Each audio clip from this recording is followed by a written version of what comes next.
Today I'm showing you how to mix, ferment, shape, and bake a same-day sourdough loaf with an amazing oven spring and a mild flavor. Perfect if you don't have time to wait. You don't need to cold proof for hours to get the perfect loaf. To our bowl, we will add 150 grams of active sourdough starter. The more starter you add to your recipe, the faster it will ferment. I also warm up my water so it can ferment even quicker. So I like to have my water between 80 to 100 degrees. But if you want it to ferment really fast, I suggest your water to be from 90 to 100 degrees. Over 100, it will kill your starter, so don't go above the 100. The water here was 98 degrees, and I added 350 grams, and I mixed these two together.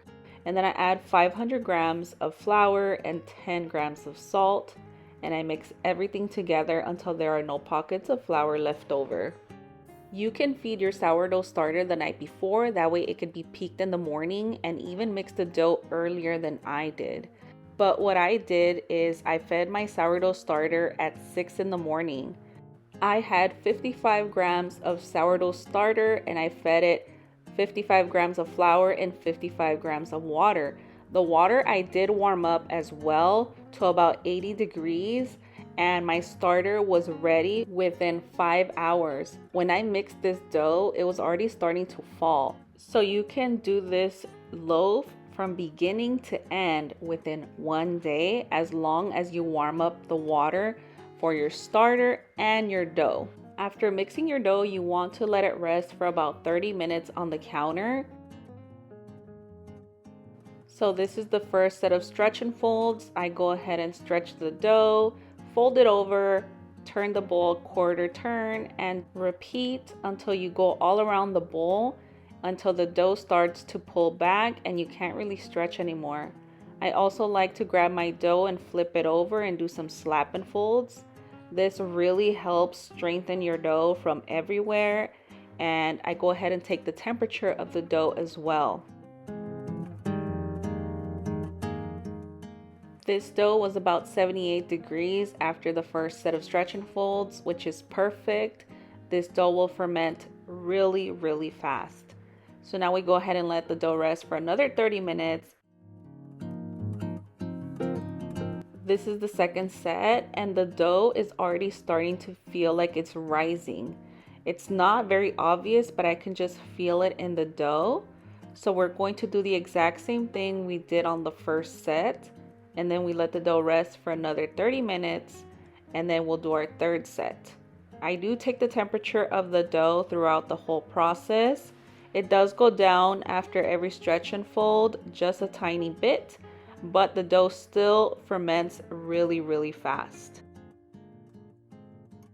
This is the third set, and I don't know if you guys can notice, but you can see some bubbles. And now I am doing some coil folds, and look at how fluffy the dough is starting to look. I am being very gentle, that way I don't tear the dough or disrupt any of the progress it has made. And I go ahead and take the temperature of the dough once again, and then I go ahead and let it rest for another 30 minutes.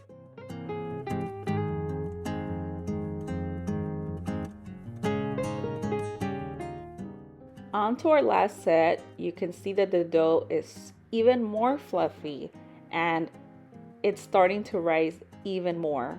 So again, being very gentle, doing some coil folds, and then we let the dough rest on the counter for a few hours until it's done bulk fermenting. Although the temperature of the dough did fall a little bit from beginning of the first set till the last set, the dough still rose very quickly because my house was around 73 degrees.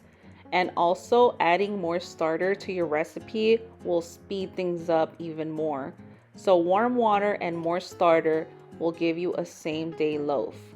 So after only 5 hours, our dough is ready to be shaped. That was so quick. So now we go ahead and shape our dough and put it into the banneton. And you can either leave this dough on the counter for about an hour in the banneton and then bake, Or what you can do is what I did is put it in the refrigerator so the dough can cool down just a tad bit. That way it's easier to score. So I put this dough in the refrigerator for only 2 hours. That way the temperature can drop a little bit. It was still warm to score, but it was a little bit easier. So if you don't want to waste that extra hour, just let it sit on the counter for 1 hour and then bake.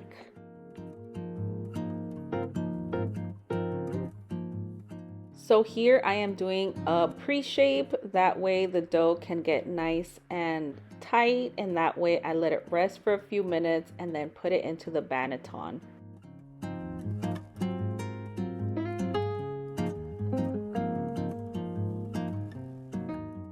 I do a single catty clasp for its final shape, and then I put it in the banneton and let it rest for about 5 to 10 minutes. That way the dough can relax and I can do the stitching. I like to stitch my dough because it gives my dough some height and structure before it bakes, and I feel like this really helps have that perfect oven spring even though your dough hasn't cold proof.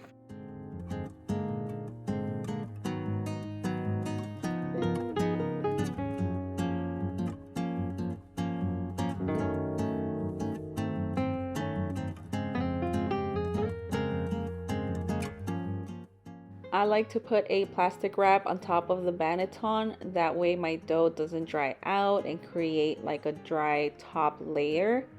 So I go ahead and do that, and then when we are ready to bake, I preheat my oven to 450 degrees with my Dutch oven inside, and then I go ahead and bake my loaf.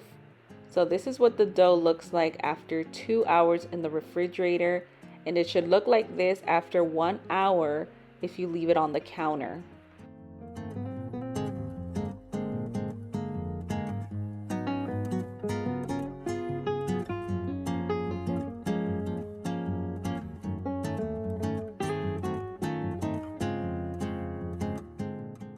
So now onto the scoring. Like I mentioned before, it will be a little bit hard to score. It'll kind of tug on the dough a little bit as you score. Some people like to do the 7-minute score, but I feel like I lose too much steam when I do that and I don't get those beautiful blisters that I like on my dough.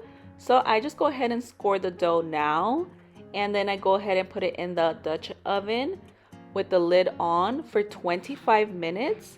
And then I take the lid off for about 15 minutes, or until the internal temperature of my bread is 205 degrees to 210 degrees. So this is the end result. Look at how beautiful our sourdough loaf turned out to be. It's perfect. You can't even tell that we didn't do a cold proof for 12 plus hours.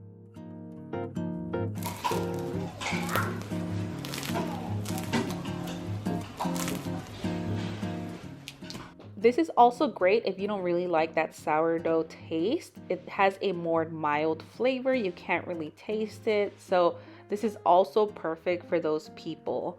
But let's look at that crumb shot. It came out perfect.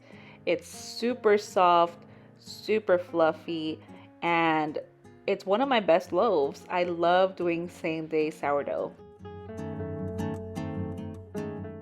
Let's do the squish test. Look at how it just bounces right back. It's super fluffy and soft, and I hope you guys try this recipe out. Let me know how it goes for you, or if you are having some trouble, comment down below and I'm super happy to help. Thank you for watching today's video, and I'll see you guys in my next one. Bye.